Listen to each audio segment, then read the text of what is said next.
मित्रांनो, खरं तर सुरुवातीला जम्मू काश्मीरच्या पहलगाम इथं 2 दिवसापूर्वी झालेल्या दहशतवादी हल्ल्यात मृत्युमुखी पडलेल्या 27 नागरिकांना, भारतीयांना, आणि ज्यामध्ये आपल्या महाराष्ट्राचे पण 6 जण होते, त्या सर्वांना आपण श्रद्धांजली अर्पण केलेली आहे.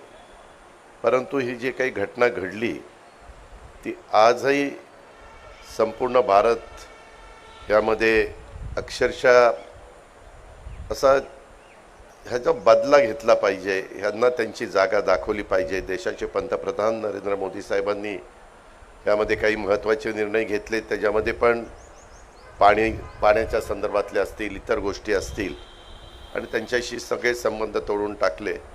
निष्पाप लोक पर्यटनाच्या निमित्तानं जातात आणि अशा पद्धतीनं हल्ले होतात, भ्याड हल्ले होतात. ह्याचा सगळेजण तीव्र शब्दामध्ये निषेध करतात आणि ह्या गोष्टी कदापि होता कामा नये. म्हणून ज्याच्या डोक्यातनं ही गोष्ट पुढं आलेली आहे त्या सगळ्यांना पूर्णपणे संपवण्याचं काम आपली भारतीय सेना करेल याबद्दल माझ्या मनामध्ये तीळमात्र शंका नाही. ही गोष्ट सुरुवातीलाच आपल्या सगळ्यांच्या समोर नमूद करतो.